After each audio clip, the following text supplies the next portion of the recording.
All right, good evening. Good to see you all on this sunny day in Santa Barbara. So, to start the fall quarter, it's great to have people come out to be with us to start the school year and our programming for the CAP Center for the academic year. I'm Greg Johnson, director of the Walter H. Cap Center for the Study of Ethics, Religion, and Public Life here at UCSB. I want to start by acknowledging that this is Chumash land. The Chumash peoples have lived here for millennia and continue to do so, and the university is beginning to make good on that relationship, and I'd like to see that grow and get better over time. We have a few events that are upcoming here at the CAP Center.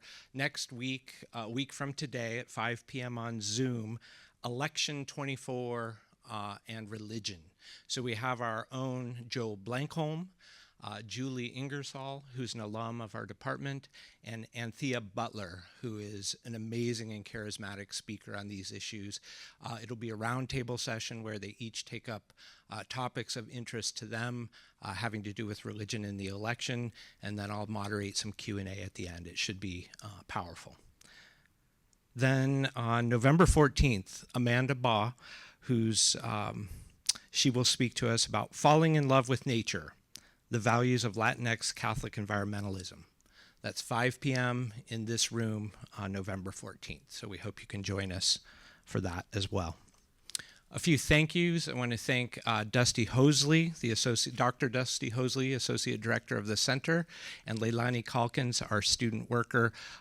They make these events happen, full stop. That's just how it is. So thank you both very much. Wish to acknowledge our donors and sponsors and co-sponsors for this event, the Department of Religious Studies, Feminist Studies, and Feminist Futures here at UCSB. I'll introduce our guest in just a moment, but first I'd like to invite up the chair of the Department of Religious Studies, Professor Juan Campo, to say a few words. Thank you so much, Greg, and it's so pleasing to see all of you here for this wonderful first talk of the year offered by the CAP Center, but also sponsored by the Department of Religious Studies, as Greg so kindly noted. So to let you know, this is the 60th anniversary of our founding of our department, going way back to 1964, before many of you were around. And from the beginning, our department was one that was breaking the boundaries, because typically religion was thought about as something consigned to a theology department or a divinity school. And here, our department emerged in the 60s from, guess what department? Political science. So even there, we're kind of challenging and breaking the edges and contesting what religion is. And we began to then look at religion through the lens of society and through anthropology, textual work, of course, but not just in the biblical traditions, but also going to Asian cultures and expanding across different parts of Asia, Central Asia, South Asia, East Asia, and indigenous peoples. Inés Talamantes was one of the early figures in our department, really brought that field to the fold, to the fore, and so the department has continued to grow and expand and contest the boundaries.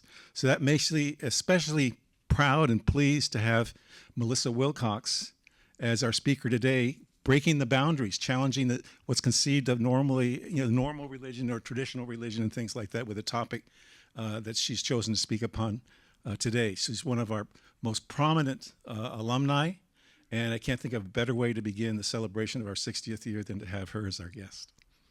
Melissa? Okay, thank you, Juan. Yeah, I'm going to second that. When I learned of Melissa's work some years ago, we were at a workshop together, and basically she owned the room. That's just how it went down. There are a lot of smart people in that room, and someone always had the brightest, most powerful things to say, and it was the person to my left. No. It was really great to learn that you were coming back to California some years ago, and the UC system stands proud on that for sure. We are honored that Professor Melissa Wilcox can be here tonight to present this lecture as part of our Wade Clark Roof Lecture on Human Rights series. Wade Clark Roof was the founding director of the Walter Cap Center and was professor of religious studies here at UCSB from 1989 to 2013. He also served as Melissa's dissertation advisor in the Department of Religious Studies, where she earned her PhD in 2000.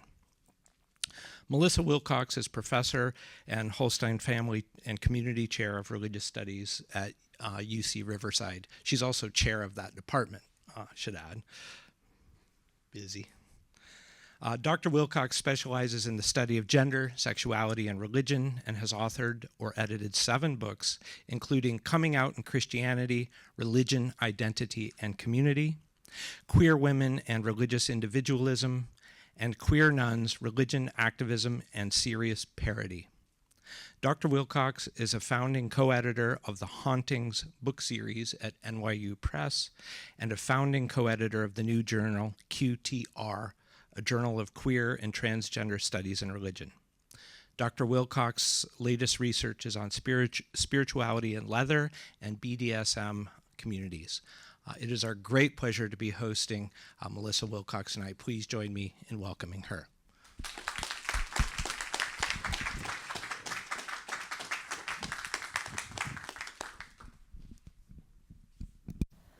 Well, that looked like it came on. Can you hear me all right? Okay. With lapel mics, it's really hard to tell. So, now that I've been thoroughly embarrassed, oh no, wait, thank you for those very kind introductions. I'm so glad to be here with all of you, familiar faces and new faces alike.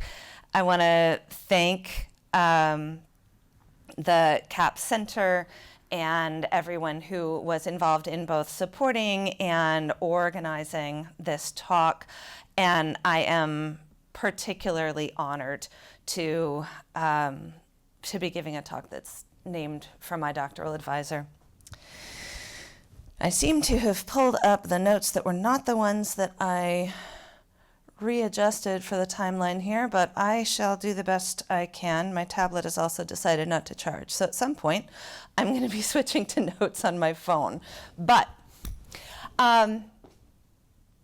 so many of you will be aware of the series of incidents, shall we say, that took place involving the LA Dodgers and the Sisters of Perpetual Indulgence about a year and a half ago.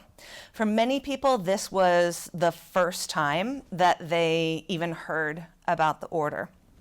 So let's talk about exactly what happened to set the stage.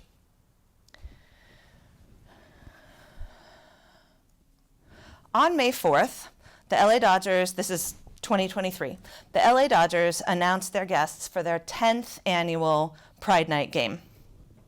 And they announced that the Community Hero Award would be going to the Los Angeles house of the Sisters of Perpetual Indulgence, quote, for their countless hours, listen to this description carefully because it's really interesting in contrast to what happens next, for their countless hours of community service, ministry, and outreach to those on the edges, in addition to promoting human rights and respect for diversity and spiritual enlightenment.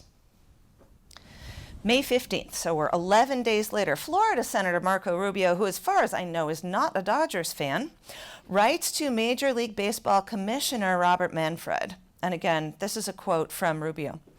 Recently, you stated that Major League Baseball needs to, quote, make decisions that are as inclusive and welcoming to everyone as possible and keep us as apolitical as possible, end quote. I write to ask whether your league wants to be, quote, inclusive and welcoming to Christians. And if so, why you are allowing an MLB team to honor a group that mocks Christians through diabolical parodies of our faith. Catholic League President Bill Donahue claimed that the sisters promote hate speech and compared them to blackface performers on the same day. 2 days later, the Dodgers rescinded the Community Hero Award. LA County Supervisor Lindsay Horvath immediately announced her refusal to attend the Dodgers Pride Night. By May 18th, LA Pride, the ACLU of Southern California, the Los Angeles LGBT Center, and a number of smaller organizations, including the chorus that I sing in, had all announced their decision to boycott the game. On May 20th, Anaheim Mayor Ashley Aitken invited the LA House to attend an Anaheim Angels Pride Night instead. So now we've got the crosstown rivalry activated as well. Look how fast this all happens. We started May 4th. May 22nd, 5 days after revoking the award, the Dodgers apologized and reinstated their invitation to the Los Angeles House of the Sisters of Perpetual Indulgence. On May 31st, former Vice President Mike Pence, who again, as far as I know, is not a Dodgers fan, not a California fan, in a tweet called the sisters, quote, anti-Catholic bigots, and said that instead of apologizing to the order, the Dodgers, this is a quote again, should be apologizing to Catholics across America. America's pastime should respect the faith of every American, no matter what, apparently except for queer ones. That's where we're going. June 7th, the sisters attended the Angels Pride Night and were greeted by protesters in the parking lot. June 16th, they attended the Dodgers Pride Night with heavy security and were greeted by more protesters.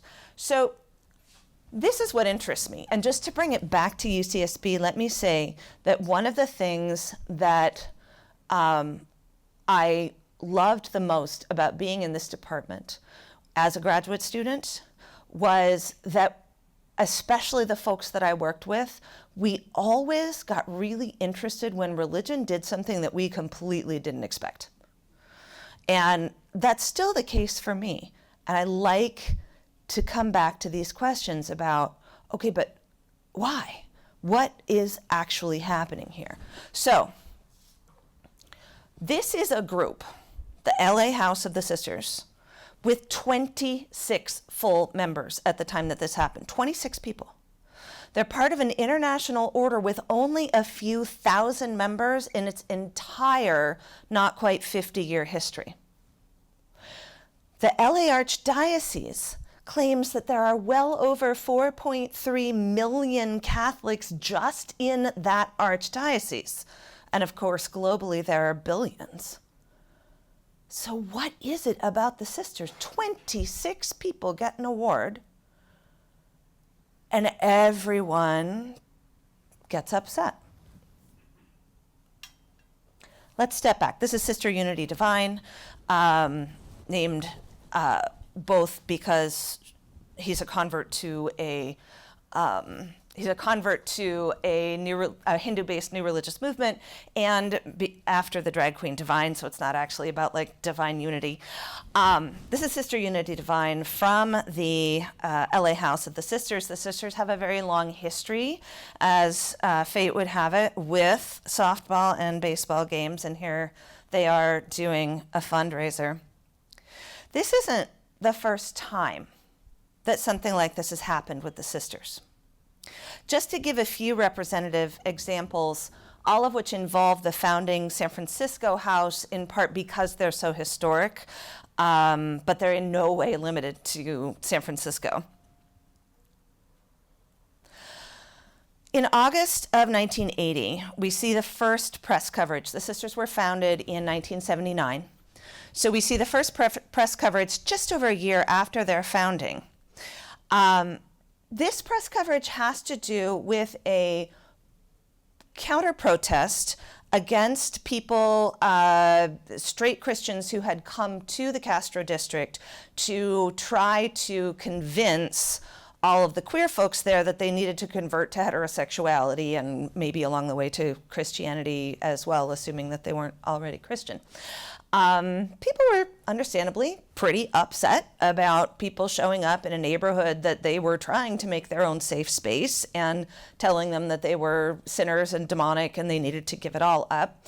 And there were a lot of people that were very angrily counter-protesting, that were yelling at them, that were throwing things. It was pretty angry. The Sisters of Perpetual Indulgence show up, And they pray for the evangelists, that they be freed from the demons of homophobia. And they sing hymns, and then they start dancing, and they invite them to dance with them. And no one had any idea what to do. Now, the coverage of this actually comes from the Gay Community News. And the reporter also clearly had absolutely no idea what he was looking at. The article is so filled with scare quotes, you wouldn't even believe it. And they're all around the religious words. These nuns who had a ministry and prayed and sang hymns. So again, what's with the scare quotes? It's not real. They're not real nuns. It's not a real ministry. They're not really praying. And this was a reporter who was, clearly quite happy with what the sisters were doing, thought it was hilarious, but couldn't quite get a handle on what was going on with the religious element. October 1980, one of the first protests that the Sisters of Perpetual Indulgence joined at the University of San Francisco, Jesuit school, that had removed their gay rights group from the law school catalog.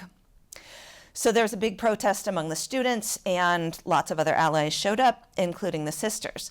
Now, at this point in time, the sisters are wearing fairly traditional black and white Roman Catholic nuns' habits. The first three were borrowed for a theatrical production, and I don't think they told them it was a drag show, from a convent in Cedar Rapids, Iowa. That's another story that I can tell you later.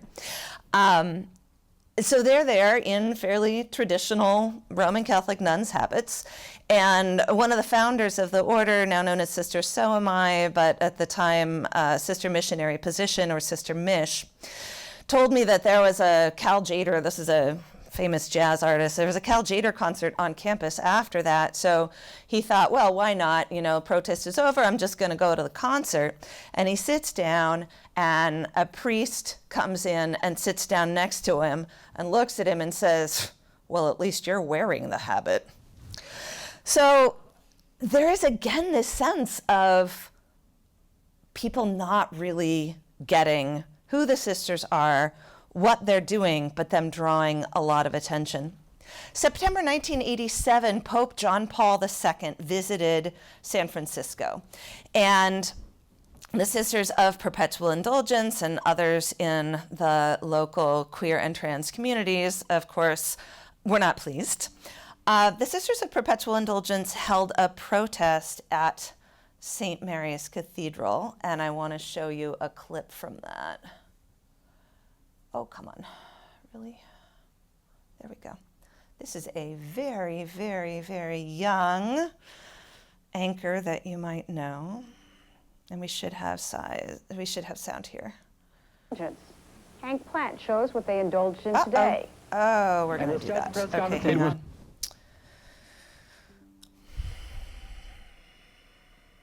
That's probably because I didn't follow the link. Come on. Still not. One moment, please. Technical difficulties.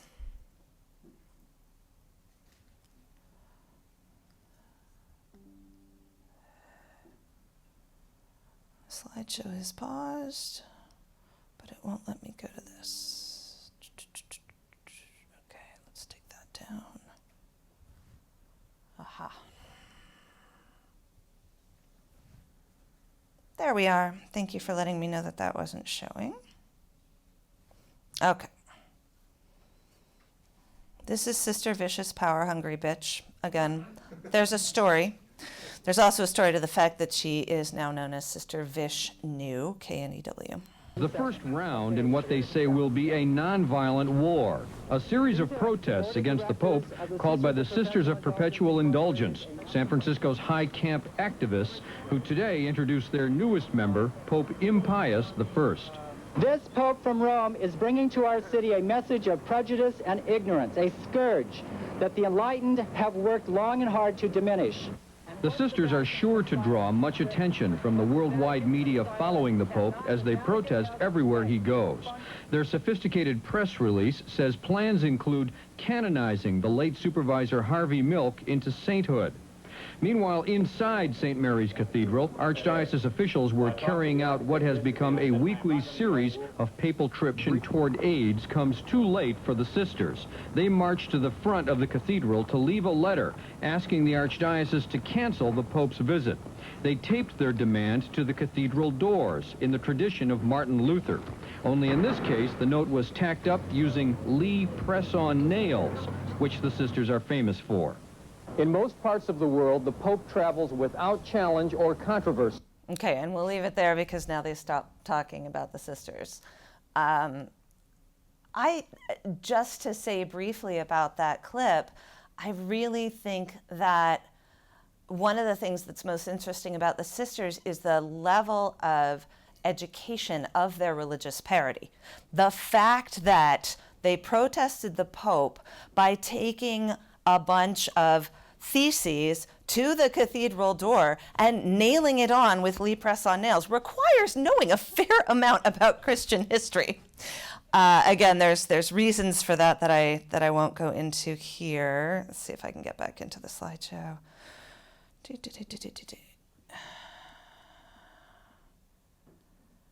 There we are. Okay. And what you can see in this image on the left, no, that's not helpful. There we go. What you can see in this image on the left is a protest that they held the next day. So you'll see some of the same signs that you saw in that video clip. And here they actually did a mass and distributed condoms wrapped in gold packaging as wafers during the Mass. I don't think people ate the condoms. Not a wise use. At least not in the packaging. And I'll stop there.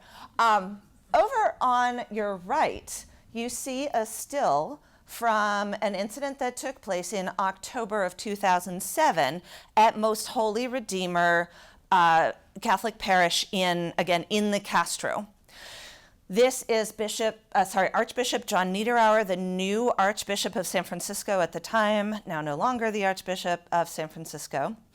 As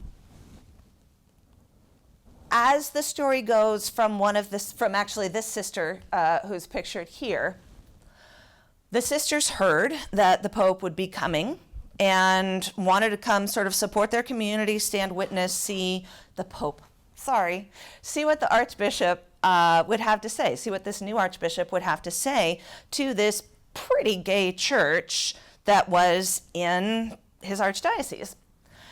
And so they showed up. They came in habit, two of them, one of them a practicing Roman Catholic, the other a largely Buddhist convert, but who didn't know enough about Catholicism to know not to take communion and thought, gosh, it's awfully rude if you're offered food as a part of a religious ritual not to eat the food. So they both went up, they both took communion. There's video of this, but I caution you against watching it because it's interspersed with really horrible text. And you see the Archbishop unblinkingly just serve them, just like he served everyone else. And then you can see in some of the video clips that are from after the service, you can see the sisters talking to some of the parishioners. And if you can read lips even a little bit, you can tell that one of them is saying, "Thank you for being here." Completely unremarkable. Except that we have that video courtesy of a member of a very conservative Catholic men's group from San Jose, who also came up wanting to see what the new Archbishop of San Francisco would have to say to the church in the Castro. And in no time at all, this went viral. In 2007, it went viral, not just nationally, although Bill O'Reilly had a lot to say, but actually internationally as well. So more examples of this same thing, the sisters going viral for no clear reason in some ways. And this is what I get really interested in picking apart. But let's go back one more step and talk about who the sisters are. This is an early fundraising postcard from the San Francisco house. On Easter Saturday of 1979, those retired nuns' habits from Cedar Rapids, Iowa, that I mentioned earlier, had made their way across the country to San Francisco and were hanging out in somebody's closet. And a few friends were hanging out not in the closet, and they were bored. And they decided, let's put these nuns' habits on and just go for a walk and see what happens. One of them also carried a toy machine gun, and inspired by, now I'm going to block on the name of the film. Inspired by Cabaret, which had recently been released, and the MCs wearing white pancake makeup, also put on white pancake makeup. I don't think she's in this one, no. So they went for a stroll, and let's see, let me get to the next picture. There they are. They went for a stroll. They ended up at Land's End, which was a well-known gay beach at the time, and took a few pictures, walked back. This is Sister Vish at the top with the white makeup. This is Sister Mish at the bottom. And in the middle is actually the person who kind of disappeared from the order. It's his Sister Resurrection.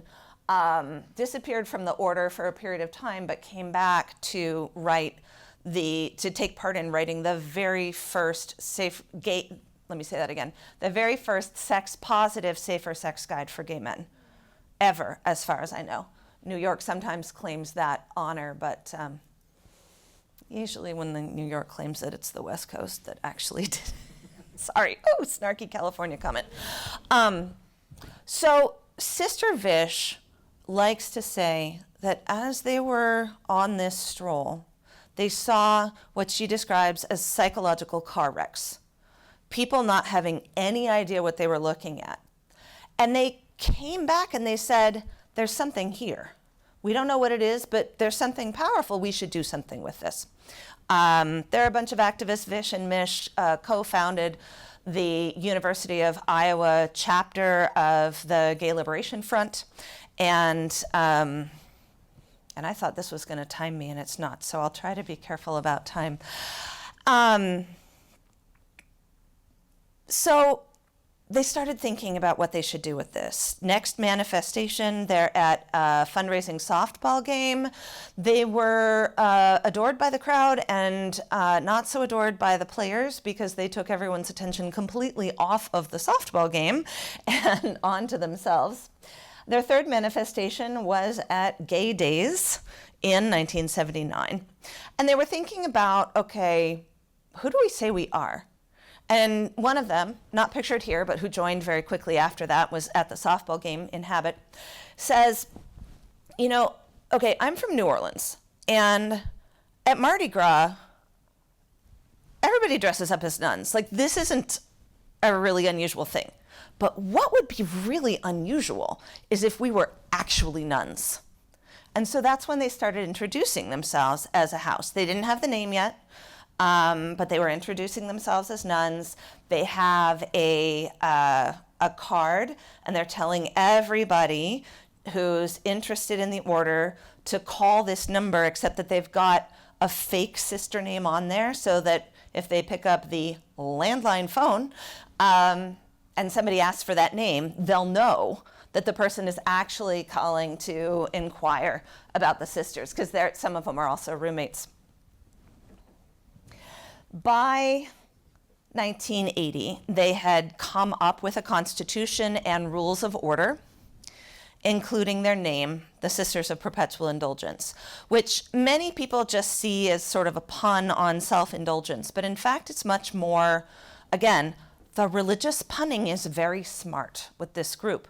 So they're actually thinking about the Catholic practice of granting indulgences, which I, again, sort of tongue-in-cheek call a get-out-of-hell-free card, which has been somewhat maligned in current memory, because there was also a practice for a period of time of selling indulgences to the wealthy in order to get money for the church. But the idea is that indulgences wipe your slate, and they are working with a community that has dealt with an enormous amount of religious trauma. They're working with a community that is constantly told, especially in that period of time, that they're sinners, that they're demonic, that they're dangerous to children, all kinds of things, some of which are absolutely echoing forward to today, unfortunately. And they wanted to try to counteract that. So it's not just a play on being self-indulgent, it is also granting a perpetual indulgence to people who've been told over and over again that they're sinners. The mission statement of the Sisters was established at that point as the promulgation of universal joy and the expiation of stigmatic guilt. And that is the mission statement around the world now. There's a slightly different wording in the houses that are either in or were founded by people in Australia that they call the Commonwealth houses, but it's essentially the same meaning. So how is it that they argue that they're nuns? This beautiful artwork is by David Edwards, also known as Sister Mary Daisy Chain, featuring Mother Inferior, one of the founders of the Australian Commonwealth Order, and Barry Lewis. 2 out of the 3 of the people mentioned there died of complications related to AIDS, and Mother Inferior just passed away recently, thankfully, of complications related to being old. But that makes this, I think, even more powerful as a work of art.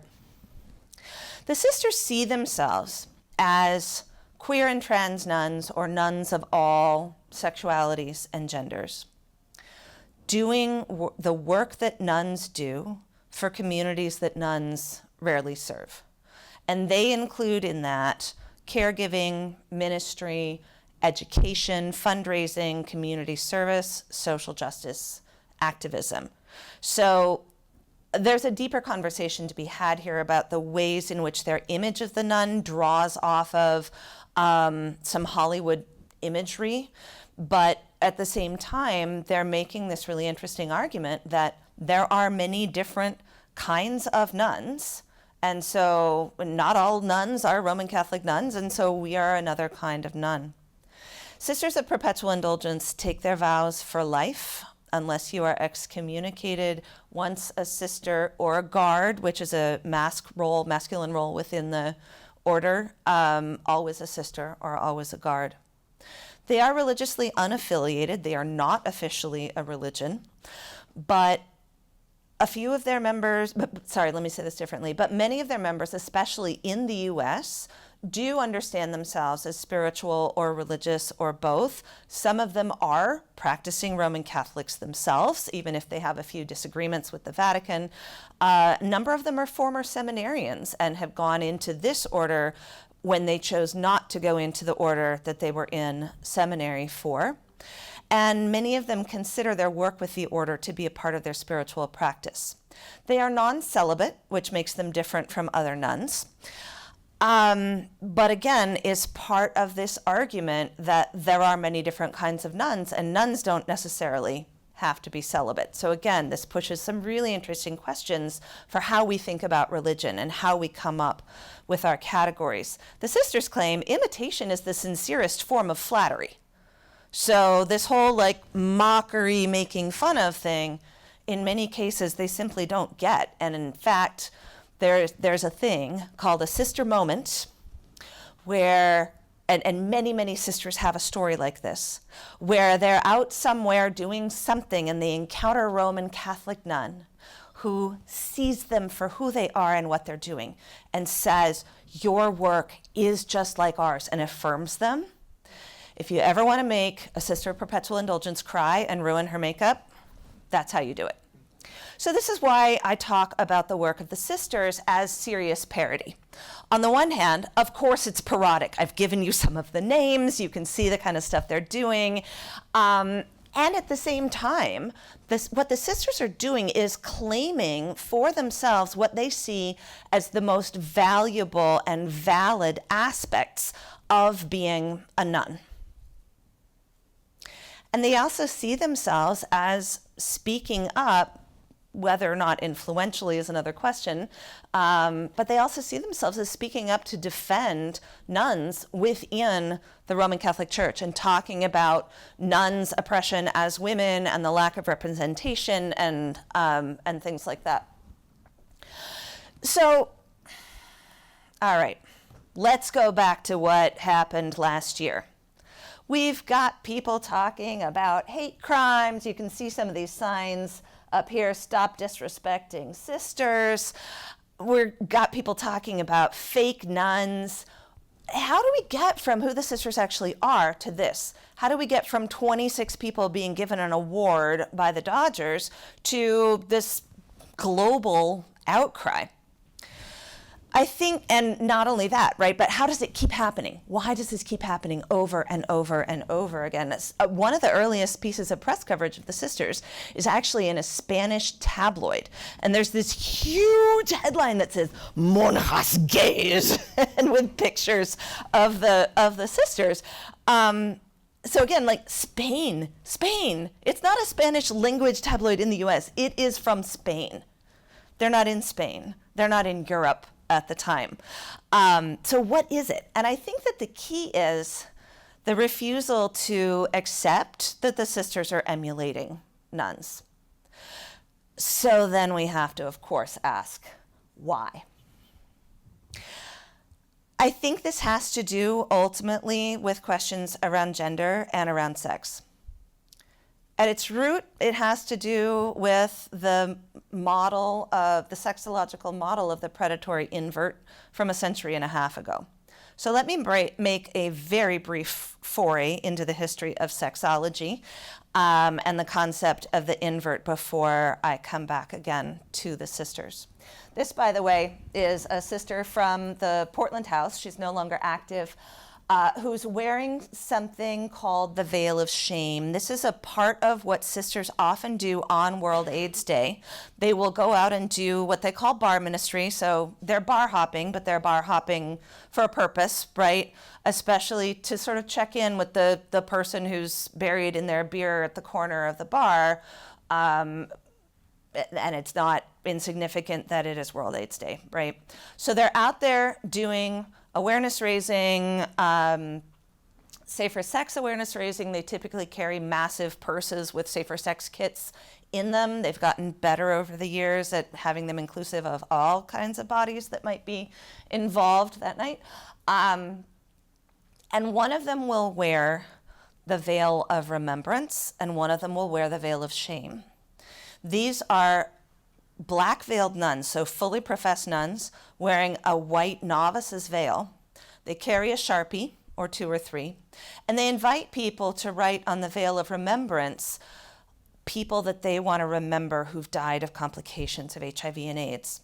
And they write on the veil of shame, they ask people to write on the veil of shame all the names that they've been called. So I should have warned you before putting these words up there, and I apologize for that. But that's what you're seeing. And then at the end of the night, they burn them. Unless, as happened this year, they decided to make the veils out of polyester, which doesn't actually burn. But that's another story again. So some of you know, probably some of you don't, that our modern concept of sexual orientation, heterosexuality and homosexuality, and yes, I'm making it binary on purpose, was invented in the 19th century. This does not in any way mean that people weren't having all kinds of sex before that. But it means that the way that we classify the personhood of people based on sexual attraction, and that it does tend still, any bi folks in the room know this, any pan folks in the room know this, it does still tend to bifurcate into straight and gay binary categories.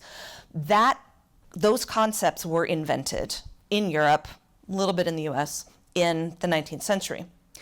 And at the time, the way that these early sexologists understood what we might call, in kind of a neutral sense, but there's really no non-loaded terminology here, same-sex attraction, was by, in fact, reestablishing heterosexism. Because they decided that in any same-sex pairing, there was one pardon the language here, this is theirs, normal, and one invert. And the invert was a person who was, today we would say, like assigned female at birth, identifying as male, or assigned female at birth but transmasculine. But their language was inversion, like you take the gender and you invert it, you flip it upside down. So what they've basically done is they've said in every same-sex pairing, and for some reason they weren't thinking about the possibility of more than two, in any same-sex pairing, you still had a man and a woman. It's still ultimately heterosexual. But the way that you have a man and a woman is that one of them is a normal who's just either, if he's a man, he's just got kind of kinky, adventurous tastes. If she's a woman, then she has been seduced by the predatory lesbian invert. And that has become a feature, a trope, right, of popular literature, of popular film for a very, very, very long time. Now, again, there's more history to talk about here in terms of how the invert gets pulled apart from the quote-unquote homosexual and the ways in which that contributes to refusal on the part of assimilatory gay and lesbian rights movements to support trans rights. But again, that's a different story. How does that connect here? In the 1970s, so votes taken in 73, the DSM, Diagnostic and Statistical Manual, is changed in 1974. This is when same-sex desire is depathologized. It's been officially a neurosis up until then. At the same time, transness goes into the DSM. That is not an accident. So when same-sex desire is depathologized, the pathologization is transferred to gender, from sex to gender. And that is one of the pieces that starts to split apart gay rights movements and trans rights movements. Again, story's more complicated, but I wanted to give you this piece. The popular culture lags behind, but slowly the image of the predatory gay man or the predatory lesbian shifts to the predatory trans person. It is the exact same figure at the core. It's the same figure, but its identity, the identity is assigned in fearful fantasy, right? It has shifted. So there is an intertwined misogyny, because this is especially targeted at trans women. There's an intertwined misogyny, homophobia, and transphobia that together make this fictional figure of what is really the predatory invert from the 19th century irretrievably sexual. This is why conversion therapy, from psychology experiments at UCLA in the 1960s to reparative therapy, has focused on changing gender roles to make people straight. Let's take the lesbians and ban them from changing the oil in their cars. It's funny and it's not, because it was real, right? And it still is in many cases. So you become not gay by doing manly masculine things. You become not lesbian by doing feminine things and wearing pearls but not clutching them. This is also then why today, and for the last at least decade, trans folks and drag performers are consistently targeted as unsafe for children, as adult topics, as adult figures. There's also this interesting second piece, and again, this is another lecture, but I want to throw it in. I think we have a profound cultural suspicion, really in most, if not all, global North, global West cultures, and many others, because colonialism. We have a profound cultural suspicion that sex and religion don't go together. Money and religion don't go together either, in this same kind of like, oh, if you're charging money, you must be a charlatan, because you're supposed to live how? If you're a religious specialist. But likewise, as soon as you put sex and religion together, at least one of them gets judged as not real or not appropriate. Unless we're talking about Orientalism and highly Orientalized and exoticized, and then you can be like, oh, sex and religion, those people had it right all along. And now you get, right, the entire Neo-Tantra movement. Put all that together, take it back to the sisters.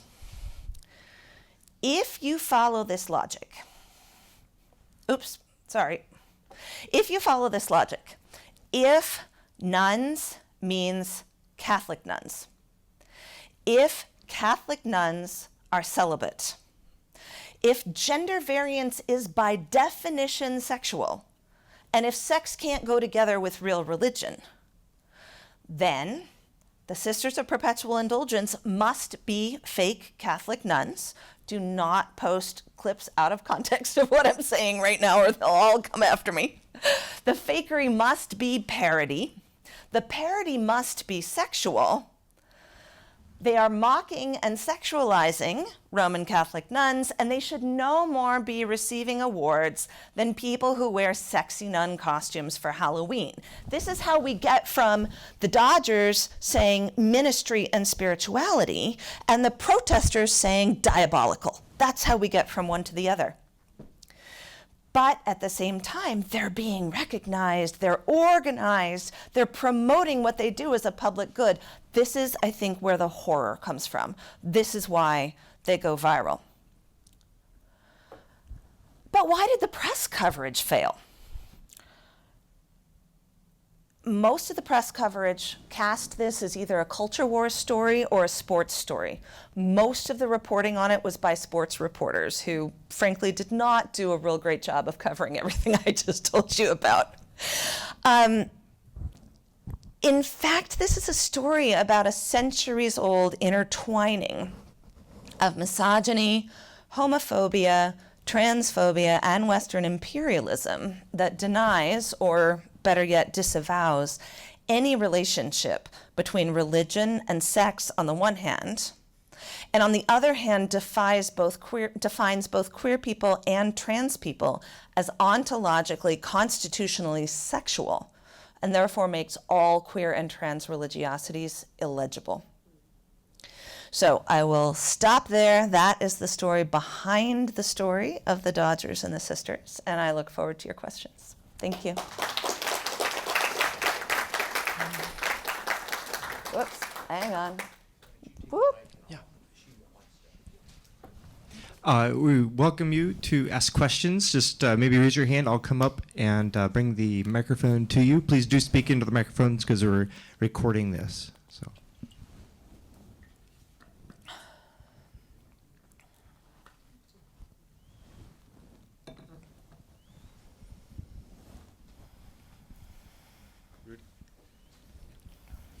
Thank you, Professor Wilcox. So many questions. So, I've been to the Church of the Holy Redeemer in the Castro, and one of the things that they do, so this thing about joy is really quite marked in, whenever we see the sisters. And I wonder if you would say a little bit about their Easter productions. Yes. Because for me, going to their, when I used to spend more time up there, I would go to their Easter celebrations, either in Dolores Park or if the weather was bad, in one of the rec rooms there. Can you say a little bit about the Easter celebrations? I can, and this is another one of the things that tends to sort of hit the conservative press as like, this is what makes the sisters horrible. So the sisters were founded on an Easter Saturday. And instead of celebrating the date of their anniversary, they celebrate it as Easter Saturday every year. And they hold a huge, the Mother House in San Francisco especially holds a huge celebration. It was in Golden Gate Park for a while as well. And they do a number of things, but my guess is that what you're heading towards is the contests. So they have a Hunky Jesus contest and they have a Sexy Mary contest. And honestly, it's like any context where you're dealing with drag and gay humor, and they don't control the contestants. They don't say, oh, you're coming as this, you can't do this. You're coming as that, you can. So sometimes things go pretty out of control. Most of the time, you just see a lot of guys who've grown their hair out and are wearing more oil than clothing, sometimes carrying crosses, and are usually pretty built. And, that's the Hunky Jesus contest. And I think at some point somebody said, well, how come, there's just a Hunky Jesus contest? Because also, I haven't been to enough of them to say definitively, but I don't think I've ever seen somebody that as far as I knew, was an AFAB person assigned female at birth, participating in the Hunky Jesus contest. So the sisters do import a lot of the other issues in queer communities into their work, including some really inappropriate racial comments by one of the hosts one of the years that I went to this.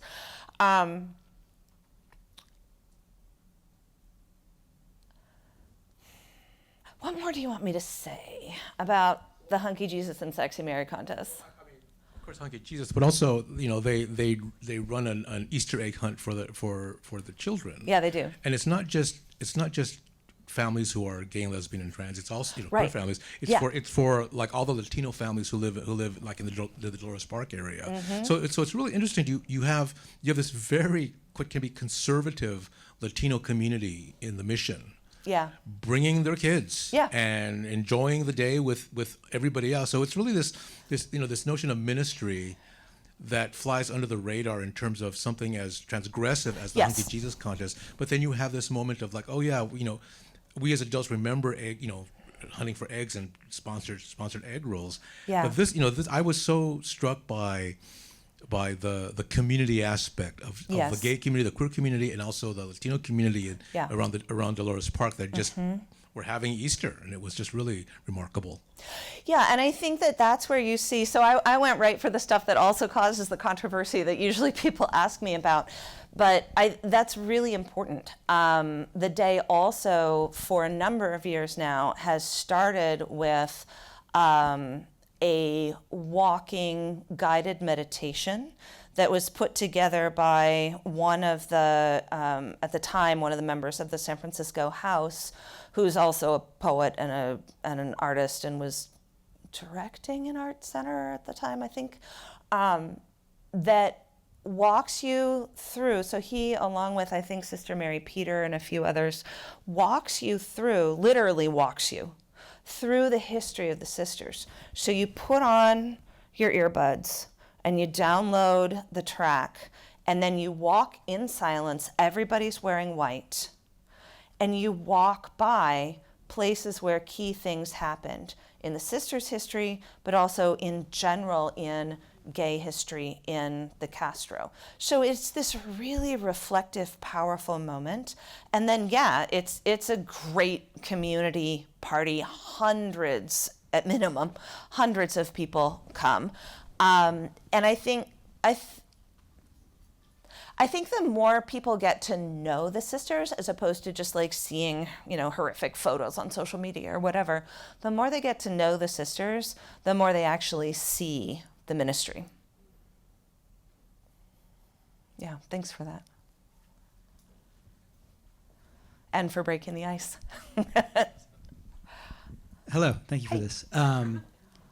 If I understand you correctly, these nuns have not sought legal religious protections, and I wonder if you might say a bit more about why, and maybe compare or contrast that with other, so-called religious parody satirist groups that folks in this room probably would know, like Church of Subgenius or Church of Satan or Pastafarians or groups like that. Yeah, absolutely. They're after something different than groups like the Pastafarians or the Church of Satan are, and those have both been really powerful groups in mobilizing the First Amendment to kind of push back on Christocentrism and particularly Protestant cultural hegemony in the U.S.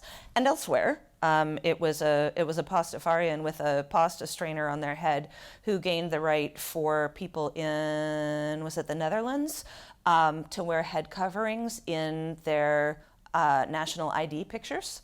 So yeah, really interesting stuff there. The sisters are not as focused on religious rights.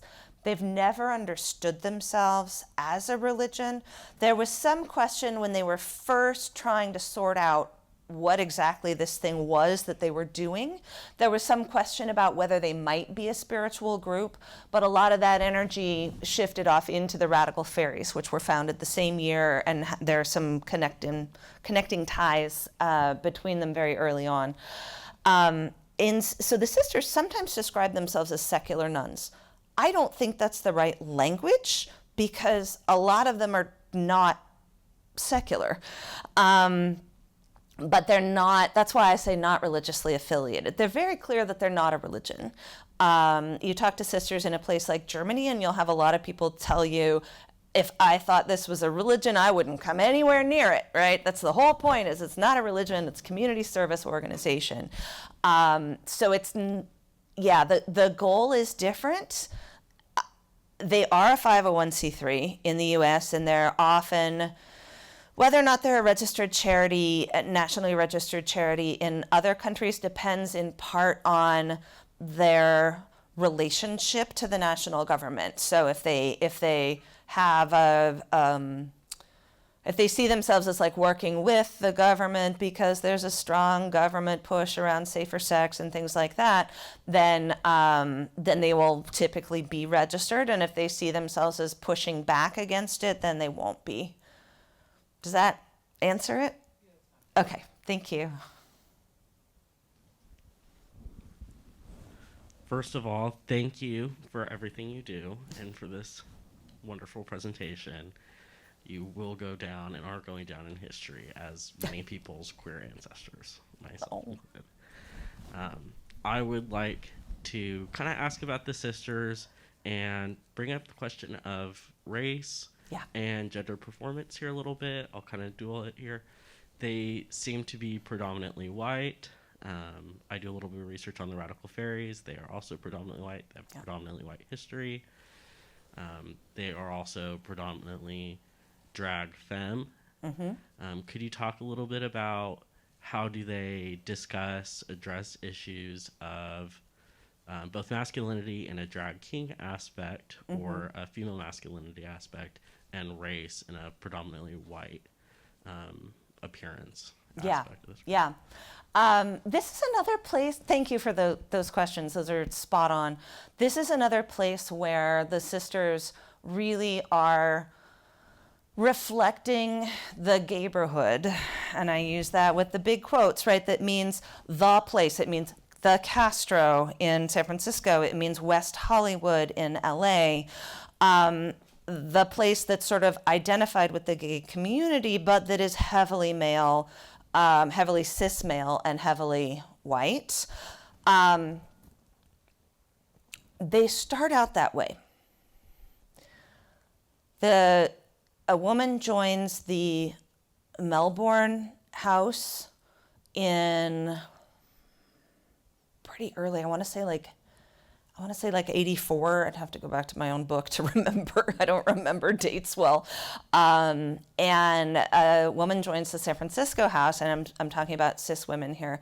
A woman joins the San Francisco house also in the mid 80s, and the stories about her all say, oh, she could handle us, she was a dom. So that's also interesting, right? Is there's this overlap with the leather community really fast, and in fact, that's where the Order of Guards comes from. The sisters are, in fact, nuns of all genders, and they vary in terms of their engagement of femme drag. So some of it is high femme, a lot of it is really obvious skag drag or gender fuck drag. I knew a sister who is persona non grata and excommunicated from the LA house, and I know what the house accused her of, and that's kind of all I know. But before this all happened, who was a member of the Los Angeles house, who took the name Sister Vibrata Electric of the Order of the Flaming Labia, who also appeared as Cardinal Packenpecker with a massive dildo. So there, and she's not the only one. There are a number of sisters. Well, you saw Pope Impius I, right? So there are a number of members of the order who have masculine personas as well as feminine ones, or sometimes just masculine personas. It's really interesting what trans folks do with the order. So for some folks, it's it's particularly for people who identify as binary trans women, it's living into a high femme identity. For other folks, it's living into a space of gender ambiguity. There are a lot of sisters who use they, them pronouns or no pronouns at all. That's really been shifting.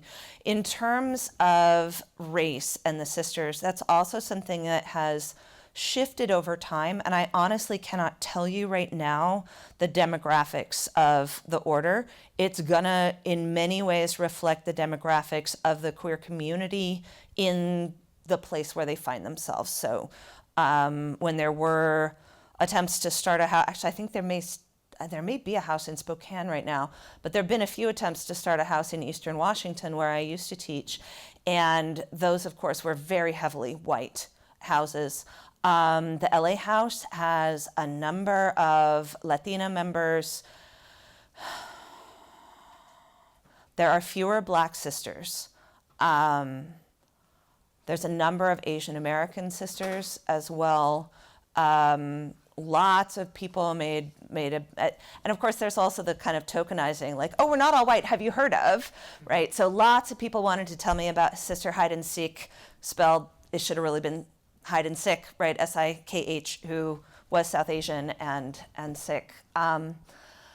So, yeah, it is a reflection of the communities. It's everything that's happening in the communities. Racism in the order is absolutely real. And also, the order is not entirely white, and the sisters of color have really interesting strategies for dealing with race and racism in the order, and make very strategic choices often about joining. Yeah, great question. More in the book. I want to get back to baseball. And so here you have the American pastime, Yep. which is normatively, I think, heterosexual and male, And cis. Yeah. white male prevalent, I think, to a great extent. I mean, obviously, it's not. There are lots of important exceptions to that.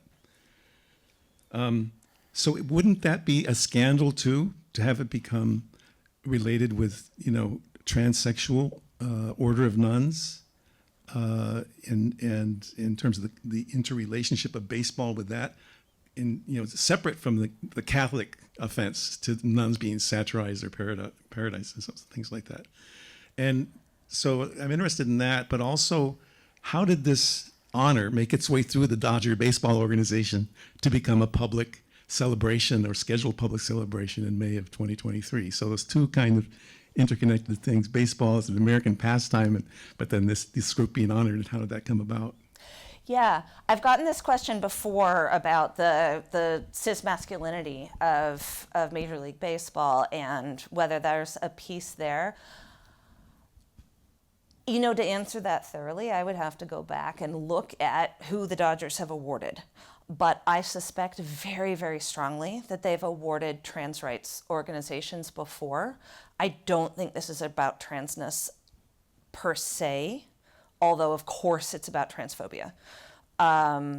It's about this intersection of the predatory invert figure with religion, and perhaps specifically with Roman Catholicism. That may be a piece of it as well, that I think really drives it. I do not know the nominating process for the Pride Night Awards. I wouldn't be surprised if there's a public nominating process. Surely the decisions are made by people who are thinking about publicity, and they didn't think that the sisters were at all controversial, because clearly in the language of the award announcement, they've got a description that's pretty close to what the sisters actually are and what they actually do. So that probably means somebody outside the Dodgers nominated them.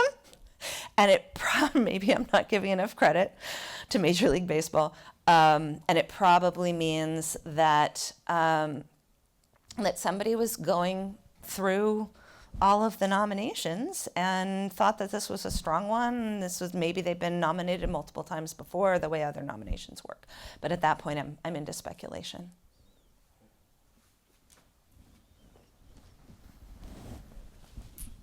Thanks so much, Melissa. This is awesome. I don't want to stop questions yet, but I want to jump in with one. Sure. Tell us a little bit about the religious studies side of things. And what I mean by that is you're pushing the envelope here, right? And isn't that what envelopes are for? Absolutely. So tell us a little bit about reader reception, critic reception. So I'm thinking about the peer review process. Did you ever get pushback there? Or even at the conference circuit level, did people push back? And what did that sound like? And then if you might then say a few words, we have a lot of our great grad students here. For the ones who are also pushing the envelope, but don't have the status of full professor and so forth, what kind of advice would you give them about how to roll out a research agenda that might ruffle feathers, particularly at the peer review level? Yeah. Wow, those are great questions. And let me see if I can hang on to them long enough to answer them all. In terms of the reception of the book,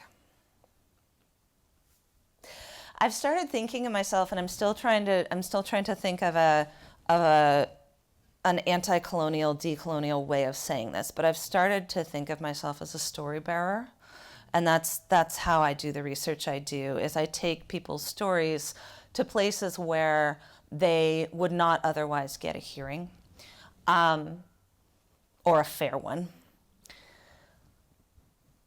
And that also means that I tell stories. So in terms of reception, so there was the Association for the Sociology of Religion, which for a long time was the far more, was the Sociology of Religion organization that was far more open to qualitative sociology, where I was at a liberal arts college at the time. There were these summer stipends for students where they got a summer job and you got a research assistant, and, you know, worked out for everybody. And usually when I did these summer stipends, I gave the student the chance, I didn't force them, but I said, if you would like, we're going to take a paper on this to this conference, and you can be the one that presents it. You can author it if you want. We can co-author it. I can author it. You let me know how that's going to work best for you. You don't have to present, but if you want to, you can. So I was starting to play with this idea that I develop in the book that I call religion fuck, coming off of the concept of gender fuck drag. And so I had a paper on that. And this person, who was a long-standing attendee, I always saw when I was going to this conference regularly, raises her hand afterwards and says, "This is such an interesting concept. I don't think I've ever heard that word in an academic conference before." And I'm like, honey, you're going to the wrong conferences. I have had, and this one stung, but I wrote an article about it. I have had my work called confessional. That's the ultimate insult for a religious studies scholar. But again, I'm like, wait, why? So, you know, it was generative in the end after I stomped around for a little while and screamed and yelled at the wall because I was offended and pissed off. I've actually had several. So, in the process of publication, the book is NYU Press. Jennifer Hammer was the editor that I worked with and that I now continue to work with the Hauntings series. And the reviewers were fantastic. They were constructive, they were supportive, they were excited about the book. They gave me a bunch of suggestions, which felt totally overwhelming when you have to go revise an entire book, but they were good. They were good suggestions, and they helped make the book better. There have been a number of very strong reviews of the book, including in the JAR, the Journal for the American Academy of Religion.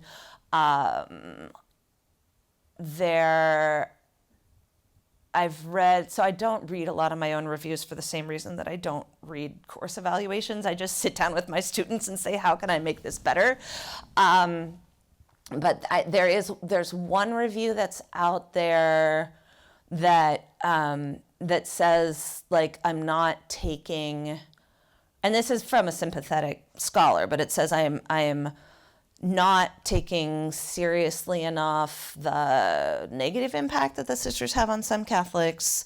So there's a little bit of that, but mostly the reception that I've been aware of is really positive. But the way that I've managed growing up queer and trans in the 80s and 90s was by ignoring the haters and going, la, la, la, la, la, I'm going somewhere else. And that's why I do the work I do. I can't live with the haters in my head.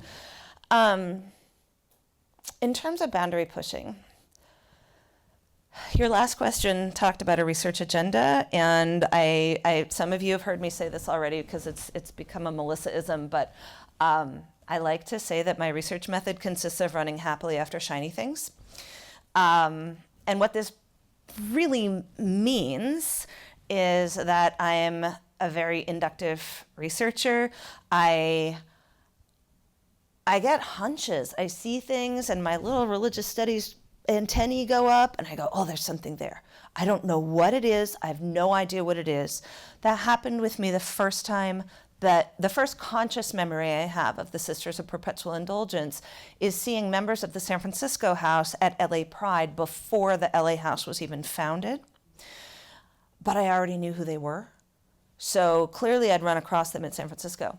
But I was in a master's program at the time in religious studies, and already the antennae were going, but I didn't know how to understand that as a religious studies project, and it took me a while to sort of get my hook.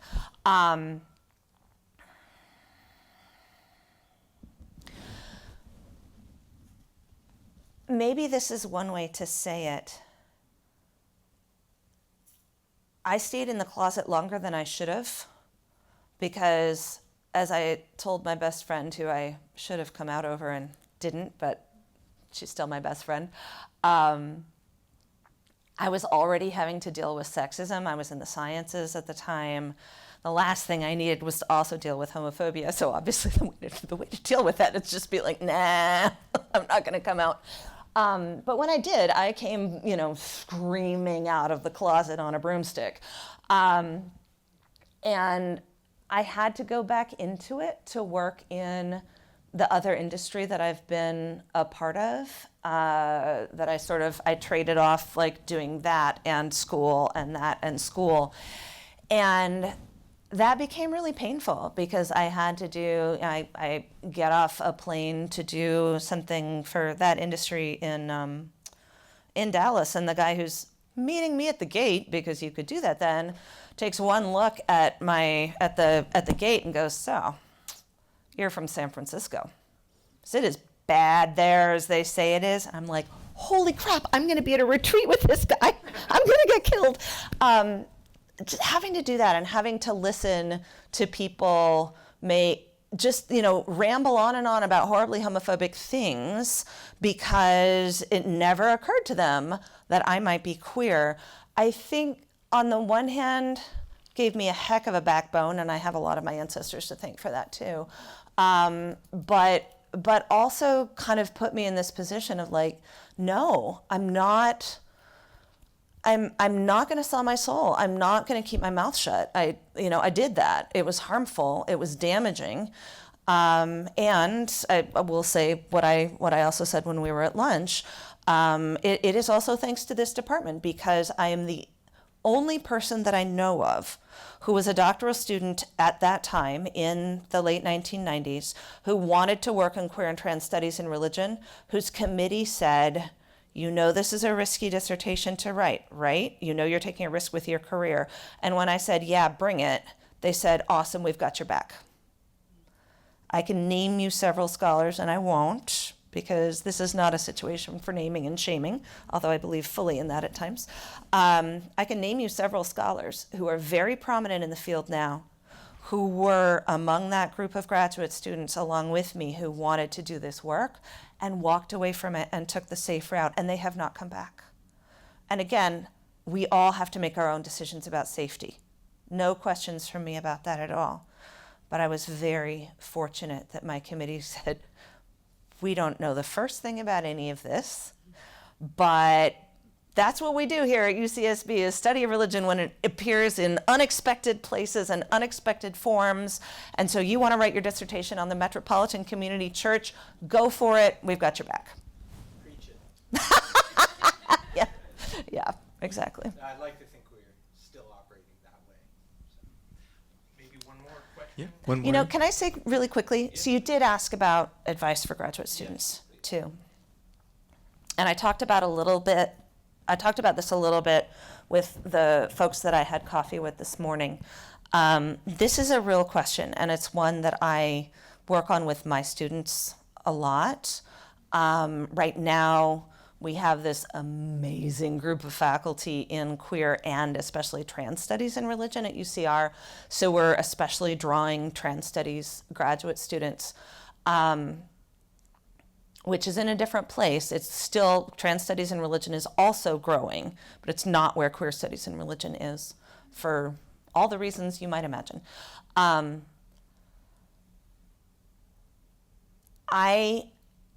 Because of my experience at UCSB, and because of my experience since then, really, I am a very firm believer in not selling your soul to what you imagine the job market is going to be like, because it will have changed by the time you go on the market anyway. And dissertations are hard enough to write. You don't want to do one that like you just went for because hopefully here this doesn't happen as much, but because your advisor said that was the politically correct or the right decision or the strategic dissertation to write. I think that we need to write about what fascinates us, right? What made us go, whether it's religionists or people in other fields, right? What made you go into that field? What perked your ears up as an undergrad, made you do a double take, made you go, oh, I think actually this is really effing cool and I want to do some more of it. You have to stick with that, because that passion and that fascination infuses your scholarship, infuses your teaching, infuses the work that you're doing.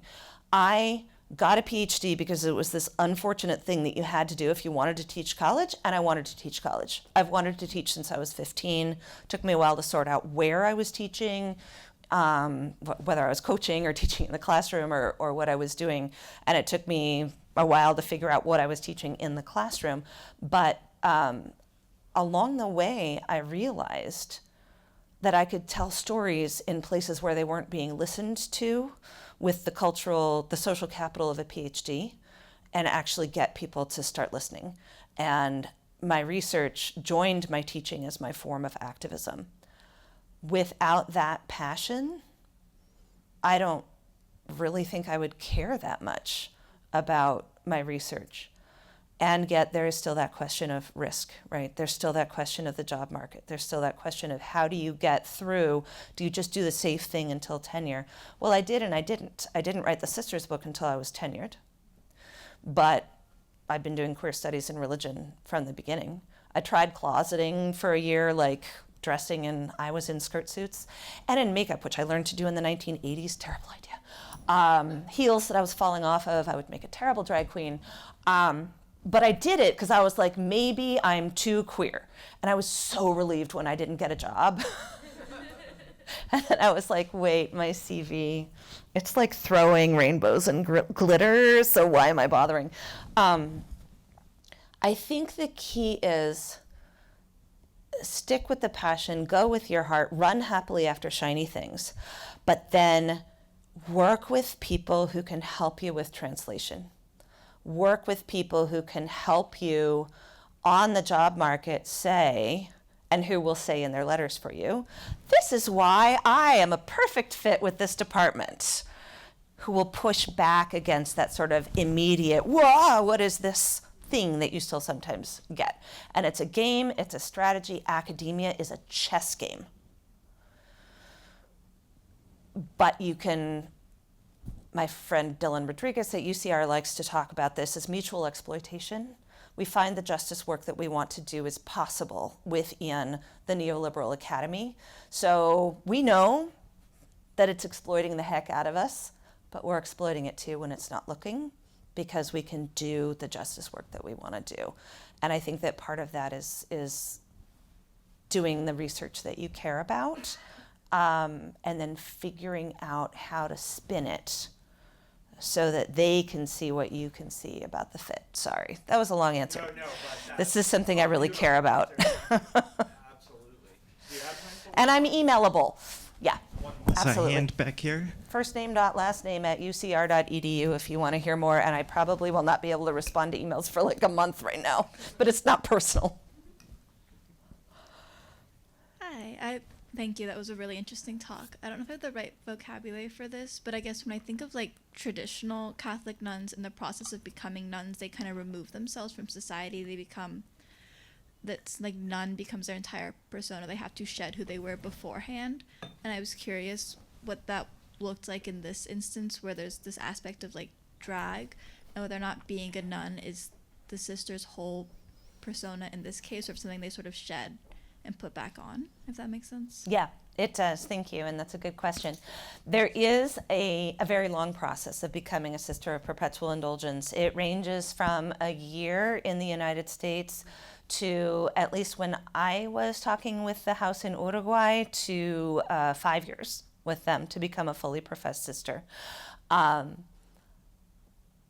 They are, and I should say this more often, and I always forget, they are they're both full-time and part-time. Once a sister, always a sister. You always have that sister persona. People talk about the sister persona as their better half. They absolutely, they joke about like, oh, we should wear bracelets that say WWSD as opposed to WWJD. What would sister do? What would my sister persona do in this moment? So the sister persona is always with them, but they are a volunteer order. Every penny that they take in goes right back out to the community, so they provide all of their own wardrobe, makeup, everything else, or they have, like, if they're throwing a party, they try to get the DJ to donate their time and things like that. But many of them have day jobs. Some are students. Some are homemakers. A wide variety of things that they do when they're not in habit or in face.